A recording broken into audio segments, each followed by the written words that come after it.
প্রিয় দর্শক সবাইকে শুভেচ্ছা জানিয়ে শুরু করছি নিউজ 24 এর সরাসরি সম্প্রচারিত স্বাস্থ্য বিষয়ক সাপ্তাহিক আয়োজন স্বাস্থ্য সংলাপ।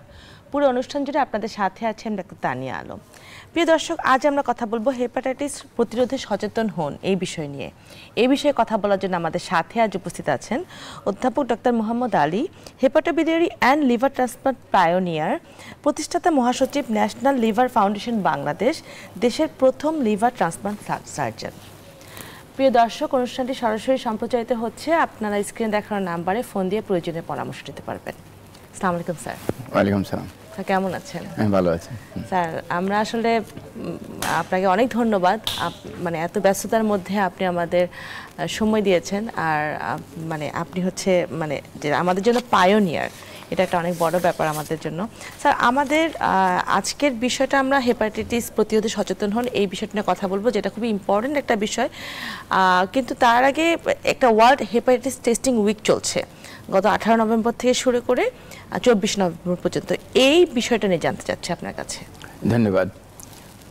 হেপাটাইটিস উইকটা যেটা চলছে সেটা জেনেভাস্থ ওয়ার্ল্ড হেপাটাইটিস অ্যালায়েন্স, একটা সংস্থা যেটা বিশ্বব্যাপী হেপাটাইটিস প্রতিরোধ এবং কন্ট্রোলের জন্য কাজ করে যাচ্ছে, তারই আহ্বানে বিশ্বব্যাপী এটা এই সপ্তাহটি পালিত হচ্ছে। উদ্দেশ্য হলো হেপাটাইটিস নিয়ে মানুষকে সচেতন করা এবং সচেতনতা সৃষ্টি করে মানুষকে টেস্টিংয়ের আহ্বান জানানো, মানুষ যাতে টেস্ট করে। কারণ হেপাটাইটিস কার শরীরে আছে যদি টেস্ট না করা যায় তাহলে বোঝা যায় না। আর দেখা গেছে যে প্রায় 10 জনের মধ্যে 9 জনই আক্রান্ত হলেও জানে না তার শরীরে এই ভাইরাস আছে কিনা। তাই এই ভাইরাসটা আছে কিনা, কারো শরীরে আছে কিনা সেটা জানার জন্য টেস্ট না করলে তো বোঝা যাবে না। এই জন্যই বিশ্বব্যাপী এই টেস্টিং উইকটা পালিত হচ্ছে, যাতে মানুষ টেস্ট করে। আর টেস্ট করলে দুটো জিনিস হলো, তার শরীরে আছে কিনা সেটা নির্ণয় হবে, নির্ণয় হলেই সে চিকিৎসার আওতায় আনা যাবে। আর যদি না থাকে এবং আগে যদি সে ভ্যাকসিন না নিয়ে থাকে তাহলে সে ভ্যাকসিন নেবে যাতে গিয়ে তার শরীরে না আসে।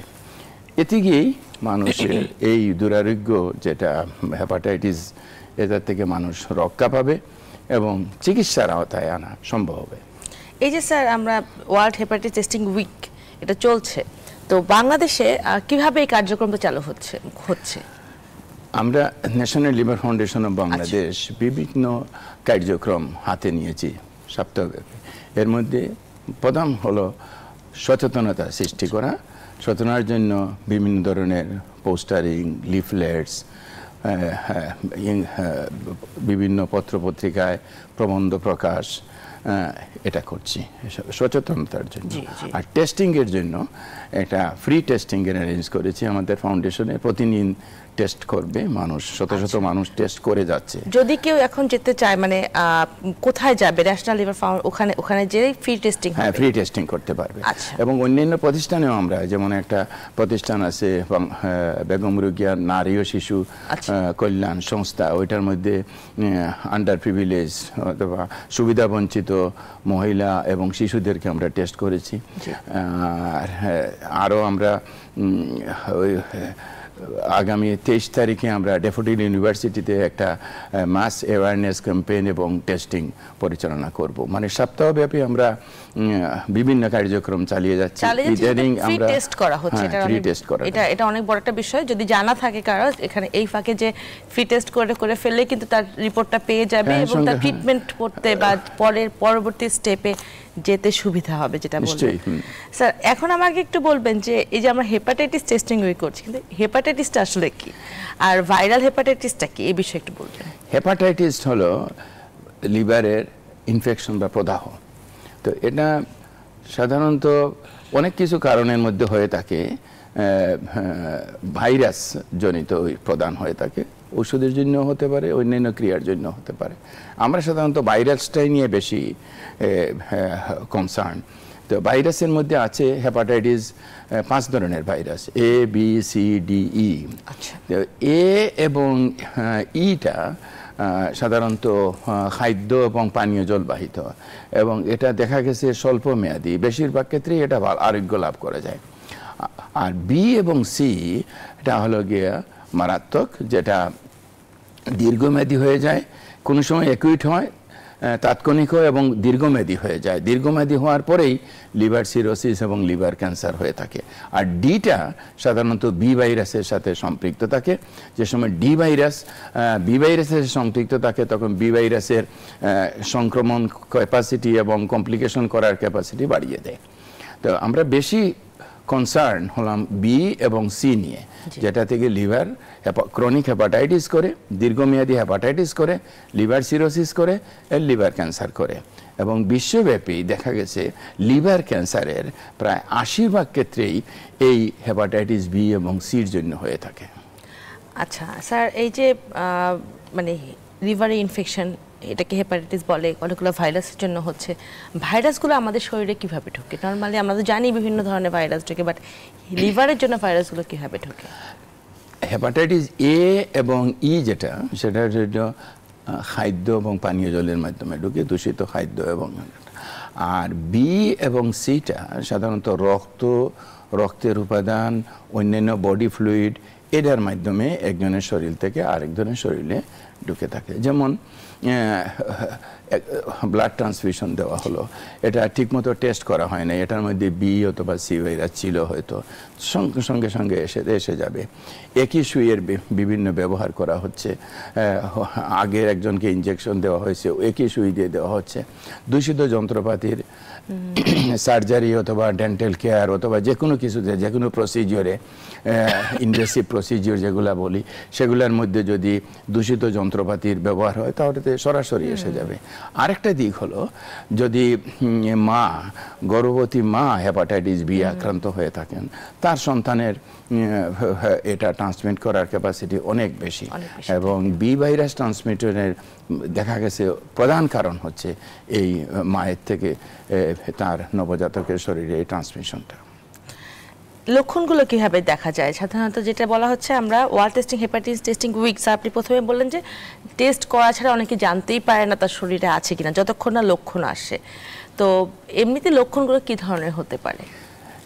সাধারণত এ এবং ই যদি হয়, তাতে দেখা গেছে তাৎক্ষণিক জন্ডিস, পেটে ব্যথা, বমি এগুলো হয়ে থাকে, এবং রোগীর খাওয়ার অরুচি এরকম হতে পারে, কোনো কোনো সময় পেটে পানিও আসতে পারে।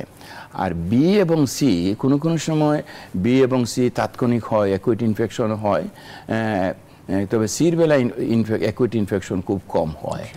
আর বি এবং সি সাধারণত সাইলেন্ট থেকে যায়, নীরবে থেকে যায়, কারো শরীরে আছে কিনা সেটা অনেক সময় বোঝা যায় না। আর নীরবে এই ভাইরাসগুলো হেপাটাইটিস করে, একসময় লিভার সিরোসিস করে এবং লিভার ক্যান্সারে করে থাকে। যদি কারো হেপাটাইটিস এ আর ই যেটা বললেন যে খাদ্যের মাধ্যমে যায়, সেক্ষেত্রে ভালো মানে লক্ষণ প্রকাশের পর ভালো হয়ে যায় কিনা, তার ট্রিটমেন্টটা কিভাবে করা? বেশিরভাগ ক্ষেত্রেই হেপাটাইটিস এ এবং ই হলে, যেটা সাধারণত অ্যাকুইট হেপাটাইটিস বলে বা তাৎক্ষণিক হেপাটাইটিস, এগুলা বেশিরভাগ ক্ষেত্রেই দেখা গেছে 3 থেকে 4 সপ্তাহের ভিতরে আরোগ্য লাভ করে তারা দেখা যায় যে জন্ডিস এসেছে, তারপরে ভালো আস্তে আস্তে দেখা যায় রেস্ট নিলে ট্রিটমেন্ট কি লাগে তখন? এমন কোনো ট্রিটমেন্ট লাগে না, তারা অটোমেটিক যে তার শরীরের যে রোগ প্রতিরোধ ক্ষমতা আছে, সেই ক্ষমতার মাধ্যমে সে এটা কন্ট্রোল হয়ে যায়, ভাইরাসের কন্ট্রোল হয়ে যায়। আর বি এবং সিটাই হলো মারাত্মক, সেটা সাইলেন্ট থেকে যায় এবং সাইলেন্টলি এটা করতেই থাকে। তখন কোনো একটা কারণে, যেমন ব্লাড টেস্ট করতে গেল, ব্লাড ডোনেট করতে গেল, অনেক সময় আমাদের কোনো লোক বাইরে যাবে, দেশের বাইরে যাবে, তখন দেখা গেল যে এটা তার টেস্ট করে, তখন বি এবং সি ধরা পড়ে। এইভাবে নির্ণয় হয়ে থাকে। আর যদি কখনো বি আর সি, তো যেটা বলেন সাইলেন্ট হিসেবেই থাকে, লক্ষণ প্রকাশ পেতে পারে, তখন একভাবে ধরা পড়ে, অথবা যদি কেউ টেস্ট করে সেক্ষেত্রে ধরা পড়ে। লক্ষণগুলো কিরকম প্রকাশ পায় যদি কারো লক্ষণে আসে? লক্ষণ হয় তার কোনো সময় পেটে ব্যথা হতে পারে, খাওয়ার অরুচি হতে পারে, জন্ডিসও হয়, তারপরে অনেক সময় পেটে পানি আসে, এগুলো বিভিন্ন স্টেজে যে সময় ক্রস করছে, সেই হেপাটাইটিস স্টেজে এক ধরনের তার উপসর্গ হবে। যে সময় তার এই হেপাটাইটিস থেকে তার যে সময় লিভার সিরোসিস হয়ে গেছে, তখন আরেক ধরনের উপসর্গ হবে। এই সিরোসিস থেকে যে সময় তার লিভার ক্যান্সার হয়ে গেছে, তখন আরেক ধরনের, তখন দেখা যাবে তার একটা ফুল ব্লোন ক্যান্সারের উপসর্গ নিয়ে উপস্থিত হয়েছে।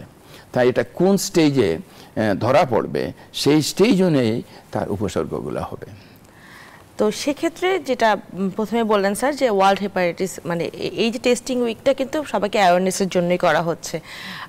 এমনিতে বাংলাদেশে হেপাটাইটিস বি আর সি সংখ্যা কীরকম স্যার, কি অবস্থা আছে ওয়ার্ল্ডের সাথে তুলনা করলে? বিভিন্ন পরিসংখ্যান অনুযায়ী দেখা গেছে বাংলাদেশের হেপাটাইটিস বির পরিমাণ প্রায় 4.5%, আর হেপাটাইটিস সি সাধারণত 1%-এর কম আছে।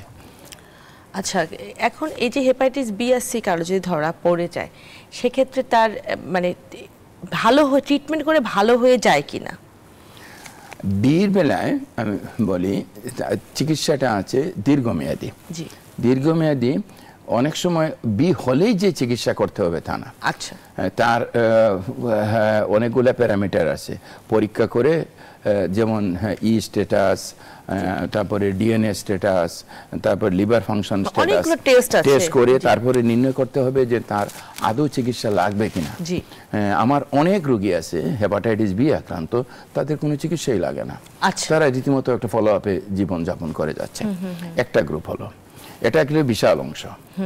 বি হলেই যে চিকিৎসা দিতে হবে তা না, তার অন্যান্য প্যারামিটার যদি ফুলফিল না করে তাহলে বির বেলায় চিকিৎসা দেওয়া হয় না। দ্বিতীয় হলো, একটা গ্রুপের চিকিৎসা লাগলে তার চিকিৎসা চলবে, কিন্তু একসময় যদি এটা ভাইরাসটা নিয়ন্ত্রণে এসে যায়, কন্ট্রোল এসে যায়, তার ডিএনএ পজিটিভ ছিল অথবা লিভার ফাংশনের যেটা এইচজিপিটি আমরা বলি, এটা আগে বেশি ছিল, এটা কমে গেছে, এবং লিভার ফাংশন অন্যান্য প্যারামিটার্স, তার লিভার সিরোসিস নাই, সব কিছু মেনটেন করছে, তখন একটা ডেফিনেটলি একটা সেট প্রটোকল অনুযায়ী তার ঔষধও বন্ধ করে দেওয়া হয়, এবং ঔষধ বন্ধ করে দেওয়ার পরে তাকে রীতিমতো অনুসরণে থাকতে হয়। এটা হলো দ্বিতীয় গ্রুপ। আর তৃতীয় গ্রুপে দেখা গেছে যে ভাইরাস খুব ইনফেক্টিভ, শক্তিশালী ভাইরাস, তার ডিএনএ হাই, কন্ট্রোল হচ্ছে না, দীর্ঘদিন তার চিকিৎসা চালিয়ে যেতে হয়, এবং সবসময় চিকিৎসা যাই করেন না কেন সবসময় তাকে একটা ফলো আপে অনুসরণে রাখতে হয়। আমি এমনও রোগী পাইছি যে 4 বছর আগে তাকে ভাইরাসের ওষুধ দেওয়া হয়েছিল, তারপর কিছুদিন পর সে ওষুধ বন্ধ করে দিয়ে বসে আছে। এখন তার আসছে তার পেটে ব্যথা, জন্ডিস, আল্ট্রাসাউন্ডে দেখা যায় তার অলরেডি লিভার ক্যান্সার হয়ে গেছে। তো এখন সে নিজে নিজে ওষুধ বন্ধ করে দিয়ে বসে আছে, তারপরে এখন তো ফুল যা হবার হয়েছে, তার অলরেডি লিভার ক্যান্সার হয়ে গেছে। তাই এটা কোনো সময় সবাই চিকিৎসা নিতে হবে এবং ঠিকমতো অনুসরণে থাকতে হবে। অনুসরণটাই হলো জরুরি, যে কোনো চিকিৎসকের অনুসরণে ফলো আপটা জরুরি। ফলো আপ ছাড়া বেগাফিল থাকলেই একটা মারাত্মক অবস্থা। আর যদি এটা ফলো আপে থাকে, তার যদি লিভার ক্যান্সারও হয়, ফলো আপে যদি থাকে, যখন প্রাথমিক পর্যায়ে নির্ণয় হবে, আর প্রাথমিক পর্যায়ে যদি একটা লিভার ক্যান্সার নির্ণয় হয়, তার জন্য অনেক কিছুই করা যায়। যে সময় অ্যাডভান্স স্টেজে আছে তখন কিছুই করা যায়। জি, দর্শক আছেন আমাদের সাথে। দর্শক, আপনার পরিচয় দিয়ে প্রশ্নটি করুন। আমি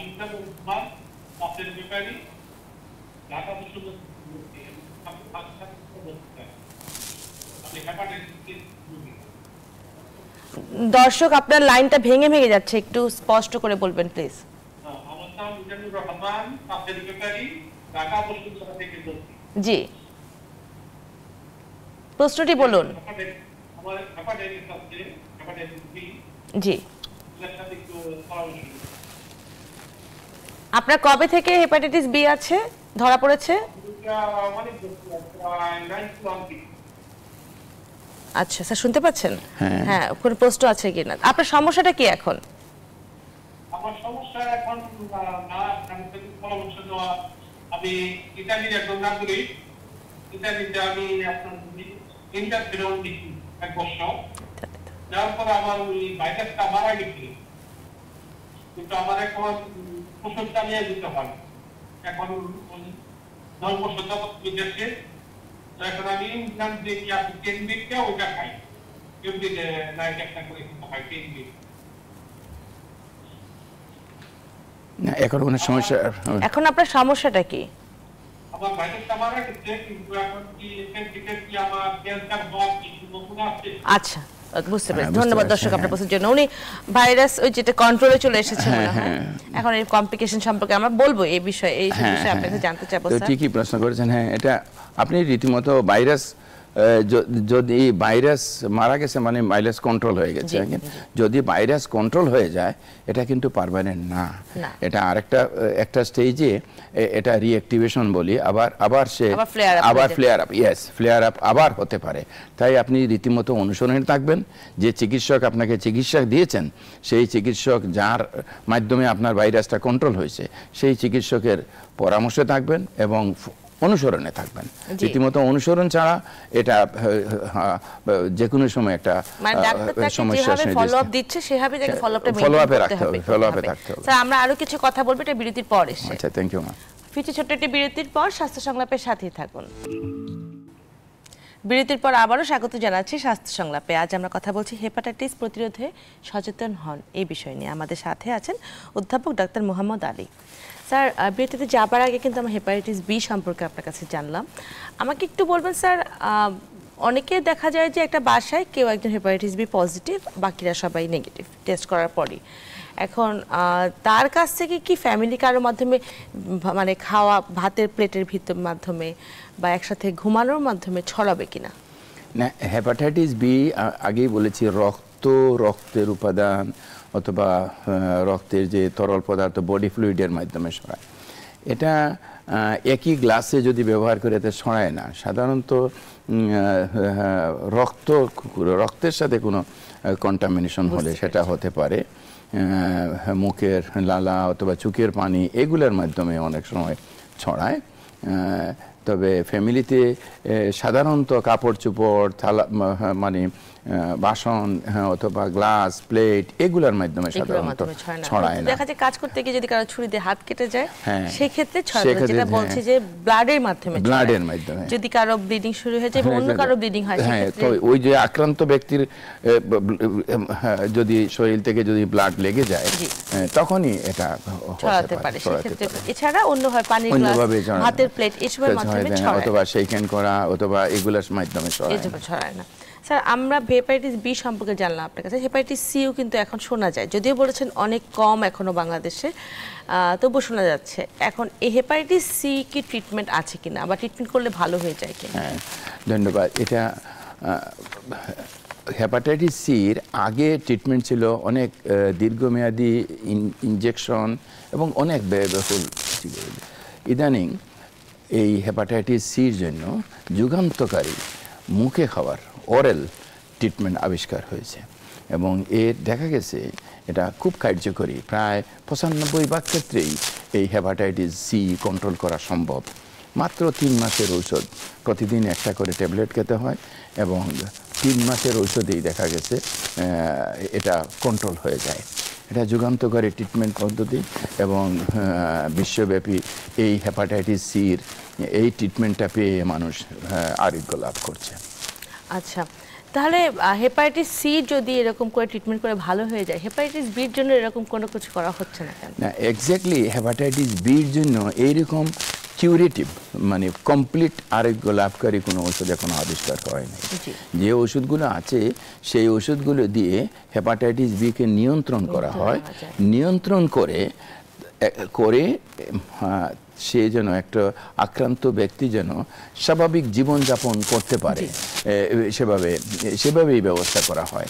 এক্স্যাক্টলি এই ঔষধটা এতদিনে দেওয়া হবে আর বিয়ে কমপ্লিট কিওর হবে এটা হয় না, কিন্তু কন্ট্রোলেবল। আসল কথা হলো কমপ্লিটলি নিয়ন্ত্রণেবল। আমার রোগী আছে এমনও, আমি 20 বছর 22 বছর 25 বছর ধরে চিকিৎসা করছি, কিন্তু সে নর্মাল লাইফ লিড করে যাচ্ছে। কেউ কেউ আবার অনেক আগেই তার লিভার সিরোসিস এবং লিভার ক্যান্সার হয়ে মৃত্যুবরণ করেছে। কিন্তু তবে এটা যদি তার অনেকগুলো ফ্যাক্টরের উপর ডিপেন্ড করে, তার ইমিউন স্ট্যাটাস, ভাইরাসের স্ট্যাটাস, এগুলোর রোগ প্রতিরোধ ক্ষমতা কতটুকু আছে সেটার উপরে নির্ভর করবে এই যে কার বেলায় কি হবে কিনা। তবে এটার জন্য কন্ট্রোলেবল, ফুল কন্ট্রোলেবল বিটা, আর সিটা পুরস্কার কিউরেবল। জি স্যার, দেখা যায় যে আমাদের এই যে এত বড় যুগান্তকারী মানে যেটা হলো হেপাটাইটিস সি এর ট্রিটমেন্টটা পাওয়া গেছে, হেপাটাইটিস বি এর ট্রিটমেন্টের এই মানে ট্রিটমেন্টটা এখনো আছে, কিন্তু পার্মানেন্ট কিওরের ব্যবস্থাটা এখনো হয়নি, কিন্তু ট্রিটমেন্ট আছে। এক্ষেত্রে আমার মনে হয় যে মানে ভাইরাসটা কি বডিতে এমনভাবেই আছে, যেটা হচ্ছে আমরা শুনেছি যে যেমন ধরেন স্যার ডেঙ্গুর ক্ষেত্রে 4টা সেরোটাইপ হচ্ছে না, আবার কোভিডের ক্ষেত্রে হয়ে গেছে। তো হেপাটাইটিস বি ভাইরাসটা আসলে সেই রকমই মনে হয় যে তার ট্রিটমেন্টের পার্মানেন্ট কিওরের ব্যবস্থাটা করা হচ্ছে না, আমার যেটা মনে হয়। ওইটা এক ধরনের হয়েছে কি একটা ডিএনএ ভাইরাস, তার প্রোফাইলটা খুব চেঞ্জ করে, প্রোফাইলটা চেঞ্জ করে এটাকে নেগেটিভ করা যায়, কিন্তু একদম কিওর করানো যায় না।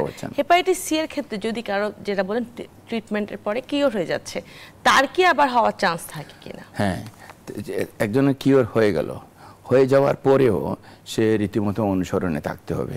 তারও ফ্লেয়ার হতে পারে, আবার আসতে পারে, আবার সেই ভাইরাস যেটা আগে ক্ষতি করছিল সে আবার এটা করতে পারে।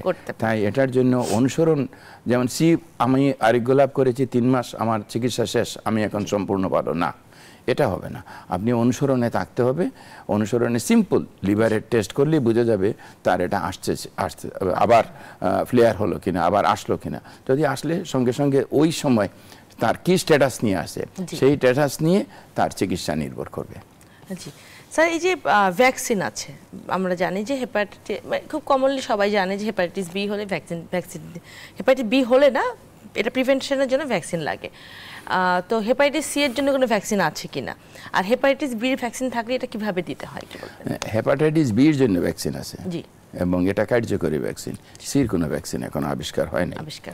আর বির জন্য ভ্যাকসিনটা দিতে হয়, প্রথমে একটু দেখে নিতে হয় যে কোনো একটা পার্সনের তার শরীরে এটা এই বি ভাইরাস আছে কিনা। এই যে টেস্টিং করা হলো, তার শরীরে এই বি ভাইরাস নাই হলে আমরা সাধারণত 3 ডোজ ভ্যাকসিন দেওয়ার কথা বলি। একটা ডোজ দিবে, 1 মাস পরে একটা দিবে, আর 6 মাস পরে একটা ডোজ দিবে।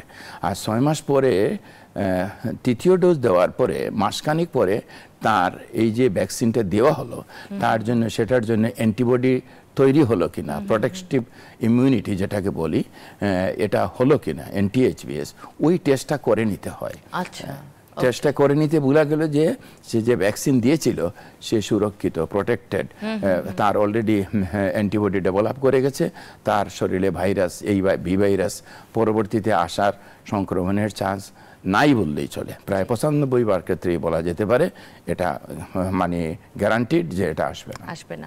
হেপাটাইটিস সি এর ক্ষেত্রে এরকম ভাইরাস কি সামনে আসার চান্স আছে কিনা? ভ্যাকসিনের হেপাটাইটিস সির ভ্যাকসিন নিয়ে অনেক রিসার্চ চলছে, এখনো কার্যকরী কোনো ভ্যাকসিন আবিষ্কার করা সম্ভব হয় নাই। আর হেপাটাইটিস বি ক্ষেত্রে আমরা যেমন জানলাম যে একই প্লেটে ভাত খাওয়া বা গ্লাসে পানি খেলে ছড়ায় না, হেপাটাইটিস সির ক্ষেত্রে কি যার যদি কারো পজিটিভ হয়ে থাকে সেক্ষেত্রে কি ফ্যামিলি কারো ছড়াতে পারে কিনা? একই অবস্থা, এইভাবে ছড়ায় না, ওই রক্তের উপাদান আসতে হবে। স্যার, আপনার কাছে এখন জানতে চাই, হেপাটাইটিস বি কারো পজিটিভ হলো, সেক্ষেত্রে তার যেটা প্রথমে বলেছিলেন যে কারো থাকে সুপ্তভাবে, কারো দেখা যায় লক্ষণ আসে, কারো কমপ্লিকেশন হয়ে যায়, তারপরে সে জানতে পারে। ট্রিটমেন্ট যদি কেউ না করে সেক্ষেত্রে কমপ্লিকেশন কি হতে পারে? একটা ট্রিটমেন্ট যদি না করে তাহলে ওই যে হেপাটাইটিস থেকে ক্রনিক বা দীর্ঘমেয়াদী হেপাটাইটিস হবে। হেপাটাইটিসের এক পর্যায়ে গিয়ে এটা লিভার সিরোসিস এবং লিভার ক্যান্সার হয়ে যায়। আর দেখা গেছে যে লিভার ক্যান্সারের প্রধান কারণ হচ্ছে এই হেপাটাইটিস বি এবং সি। যদি কারো দেখা যায় অন্যান্য কোমরবিডিটিস থাকে, তার কি হেপাটাইটিস বি হওয়ার? স্যার, আমাদের সাথে একজন দর্শক আছেন, দর্শকের ফোনটা নিয়ে নিই। দর্শক, আপনার নাম বলে প্রশ্নটি করুন।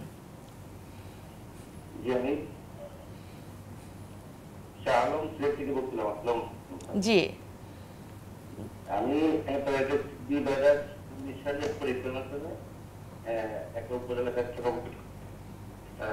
করে পজিটিভ জেলা পর্যায়ে একজন অধ্যক্ষ স্যারকে দিয়ে টেস্ট করে ডিএনএ করাই, ডিএনএ নেগেটিভ। পরে 1 বছর ফলো আপ দিয়ে আবার করে ডিএনএ আবার নেগেটিভ। এভাবেই চলতেছে। এখন এটা কি আরো সামনের দিকে যাওয়া উচিত না কোনো জড়িতভাবে থাকবো? পরপর 2 বছর ডিএনএ নেগেটিভ এসেছে, এখন কি সামনে আরো ফলো আপ করতে হবে? হ্যাঁ, একটু ফলো আপ। সাধারণ নিয়ম হলো দুটা প্যারামিটার। ধন্যবাদ দর্শক আপনার প্রশ্নের জন্য। দুটা দেখতে হয় হেপাটাইটিস বি আক্রান্তের বেলায়। একটা হলো গিয়ে ডিএনএ স্ট্যাটাস, ওনার নেগেটিভ আছে। সাধারণত 6 মাস অন্তর অন্তর যদি 3 বার হেপাটাইটিস ডি নেগেটিভ হয় আর সঙ্গে যদি এইচজিপিটিটা লিভার ফাংশনটা নর্মাল থাকে, তখন আমরা ঔষধ যেটা ব্যবহার করছেন তখন এই ঔষধটা বন্ধ করা হয়।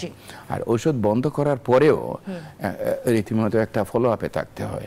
ফলো আপে বিশেষ করে এই এইচজিপিটি টেস্টটা 3 মাস পর পর একটা এইচজিপিটি টেস্ট করে একটা ফলো আপে থাকতে হয়। কোনো সময় যদি ফ্লেয়ার হয় তাহলে কতদিন করতে হতে পারে এটা? হ্যাঁ, এটা যে কোনো সময় হতে পারে। এটা তো ডিপেন্ড করলো, মানে তার লাইফ লং একটা অনুসরণ রাখতে হবে, কারণ ডিপেন্ড করছে একটা ভাইরাস কতটুকু শক্তিশালী ছিল আর তার ইমিউনিটি কতটুকু শক্তিশালী ছিল। ভাইরাস এবং ইমিউনিটির মধ্যে, রোগ প্রতিরোধ ক্ষমতার মধ্যে ব্যালেন্সটা, ভাইরাসটা হয়তো শক্তিশালী ছিল, তার ইমিউনিটিটা কম ছিল, তখনই ভাইরাসটা আবার ফ্লেয়ার আপ হবে। তো এটা বলা ভেরি ডিফিকাল্ট, কেউ বলতে পারবে না। তাই রীতিমতো একটা জাস্ট সিম্পল 3 মাস অন্তর অন্তর একটা ফলো আপে রাখলে, একটা এইচজিপিটি করলে বুঝে যায়। হঠাৎ করে আগে এইচজিপিটি ডিএনএ নেগেটিভ, এইচজিপিটি নর্মাল হয়ে গেছে, তো ঠিক আছে, ওকে। 3 মাস পরে একটা এইচজিপিটি করার পরে দেখে এইচজিপিটিটা বাড়তে আরম্ভ করছে, তখনই একটু টেস্ট করে দেখানো যায় ভাইরাসটা ফ্লেয়ার হলো কিনা।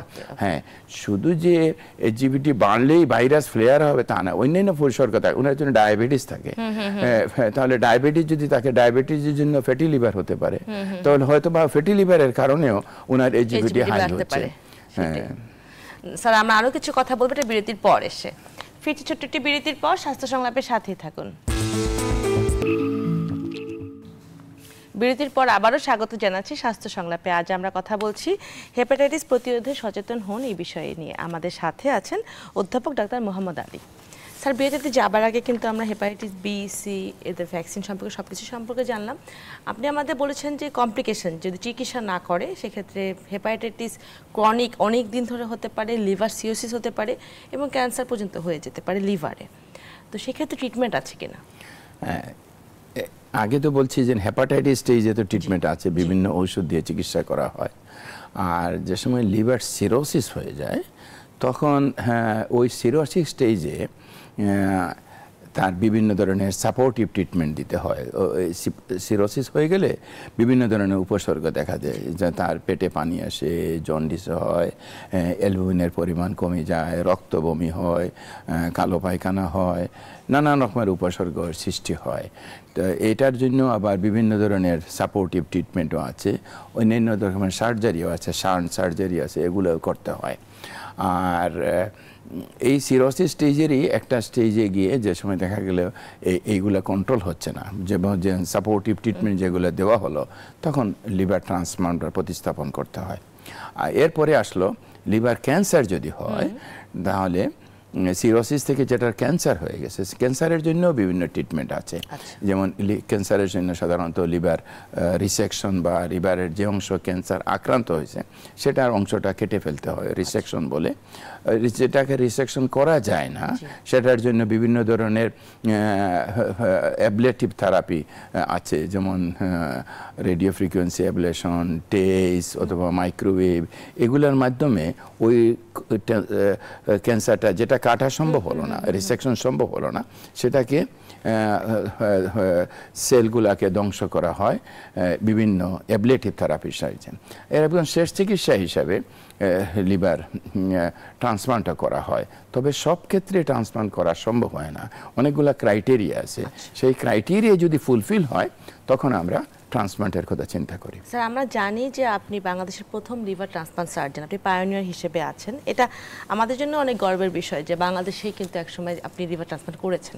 এই বিষয়ে বাংলাদেশে এখন লিভার ট্রান্সপ্লান্টের কী অবস্থা একটু জানতে চাচ্ছি। আমরা লিভার ট্রান্সপ্লান্ট করেছি, আমি বারডেমে আরম্ভ করেছিলাম। তো বারডেমে আমি 3টা লিভার ট্রান্সপ্লান্ট করেছি। প্রথমটা লিভার ট্রান্সপ্লান্ট প্রায় 5 বছর বেঁচে ছিল। দ্বিতীয়টা আমি করেছি 2011 সালে। উনি একদম এখনও সম্পূর্ণ সুস্থ জীবনযাপন করছেন। তৃতীয়টা আমি করেছি 2020 সালে, উনিও সম্পূর্ণ সুস্থ জীবনযাপন করছেন। আর বিএসএমইউতেও ট্রান্সপ্লান্ট হয়েছে, লেবেড হাসপাতালেও ট্রান্সপ্লান্ট হয়েছে। তো ইন টোটাল প্রায় 60টার মতো ট্রান্সপ্লান্ট বাংলাদেশে হয়েছে। এখন বিভিন্ন ইনস্টিটিউটে এটা বিভিন্ন ইনস্টিটিউটে স্টার্ট দেওয়ার পরিকল্পনা নেওয়া হয়েছে এবং এটা একটা জটিল চিকিৎসা পদ্ধতি। 2টা টিম একসাথে কাজ করতে হয়।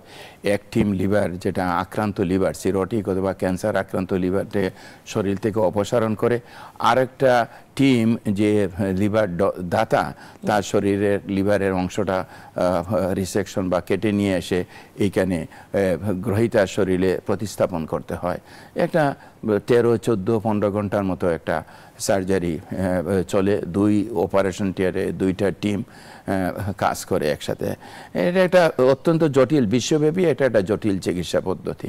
তবে হ্যাঁ, বাংলাদেশে এগুলা হয়েছে এবং এখন আমরা আবার এটা আরম্ভ করার জন্য আপ্রাণ চেষ্টা করে যাচ্ছি। এবং টিমগুলো অর্গানাইজ করতে হবে, ইনস্টিটিউশনগুলো আগে অর্গানাইজ করতে হবে। এবং আমরা সরকারকেও বলবো, আমরা সরকারের কাছেও বিভিন্ন ইনস্টিটিউটে 3টা ইনস্টিটিউটে আরম্ভ করার জন্য একটা প্রজেক্ট দেওয়া হয়েছে। এই প্রজেক্টগুলো বাস্তবায়ন হলে 3টা ইনস্টিটিউট, একটা বারডেম, একটা বিএসএমইউ, একটা শেখ রাসেল গ্যাস্ট্রোলিভ ন্যাশনাল ইনস্টিটিউট যেটা মহাখালীতে আছে, সেইখানে 3টা ইনস্টিটিউট স্টার্ট দেওয়ার জন্য একটা উদ্যোগ নেওয়া হয়েছে, প্রজেক্ট দেওয়া হয়েছে। আশা করা যায় এই প্রজেক্টগুলো যদি বাস্তবায়ন করা হয় তাহলে 3টা ইনস্টিটিউটে লিভার ট্রান্সপ্লান্ট করা সম্ভব হবে। এটা তো অনেক বড় একটা ব্যাপার, যেটা বলছিলাম আমি একটু আগে আপনার সাথে বিরতির মাঝে, যে লিভার ট্রান্সপ্লান্ট যদি বাংলাদেশে এস্টাবলিশ করা যায়, যেটা হ্যাঁ অনেক বড় একটা টিম সাপোর্টের বিষয়, বলছেন যে টিম লাগবে, সব কিছু লাগবে, কিন্তু খরচের একটা ব্যাপার আছে যেটা দেশের বাইরে যে করতে হয়। 2জন পেশেন্টকে, একজন ভালো যে লিভার ডোনেট করবে তাকেও যেতে হচ্ছে, যে নেবে তাকেও নিতে যেতে হচ্ছে। বড় খরচের একটা বিষয়, সেটা কিন্তু বাংলাদেশে অনেক কম খরচই হয়তো বা করবে। এবং আপনি যেটা বললেন যে যারা লিভার ট্রান্সপ্লান্ট করেছে আপনার কাছে, তারা এখনও সুস্থ আছে, অনেক দিন হয়ে গেছে, তারা ভালো সুস্থভাবে জীবনযাপন করছে। তো আমরাও চাই আসলে স্যার এইটা হোক আমাদের দেশে, সেক্ষেত্রে পেশেন্টরা অনেক বেশি উপকৃত হবে। স্যার ঠিকই বলছো তুমি। এই যে একটা দেশে ট্রান্সপ্লান্ট করা আর বিদেশে ট্রান্সপ্লান্ট করা, তো পয়েন্টগুলো তুমি ঠিকই বলছো, যেটা একটা শুধু ডোনার রিসিপিয়েন্ট গেল না, সঙ্গে অনেক লোক যায়। দীর্ঘ ট্রান্সপ্লান্ট তো হলো, তারপরে ফলো আপের জন্য যায় সব কিছু, এবং huge amount of foreign currency আমাদের লস হয়। সম্ভব যখন হয়, সম্ভব বিল্ড আপ করলেই হয়ে যায়। এটা সম্ভব। এই দেশে ট্রান্সপ্লান্ট করে তো মানুষ বেঁচে আছে, এটা তো সম্ভব, ওয়েল পসিবল। এটা তো উদ্যোগটা নিলেই হয়ে যায়। 3টা ইনস্টিটিউটের জন্য প্রপোজাল দেওয়া হয়েছে, সেই প্রপোজালটা বাস্তবায়ন করলেই তো ট্রান্সপ্লান্ট সম্ভব। আমরা আশা করব খুব শীঘ্রই আমরা এরকম একটা সুখবর পেয়ে যাব যে বাংলাদেশে আবার লিভার ট্রান্সপ্লান্ট শুরু হতে যাচ্ছে। স্যার আপনাকে অনেক ধন্যবাদ আমাদের অনুষ্ঠানে আসার জন্য এবং দর্শকদের প্রয়োজনীয় পরামর্শ দেওয়ার জন্য। ধন্যবাদ তোমাকে, চ্যানেল নিউজ 24 কে আমি ধন্যবাদ জানাচ্ছি। দর্শক দেখছিলেন স্বাস্থ্য সংলাপ, আজ এখানেই শেষ করছি। আশা করি আগামী অনুষ্ঠানে আবারও দেখা হবে অন্য কোনো বিষয় নিয়ে। সে পর্যন্ত ভালো থাকবেন, সুস্থ থাকবেন।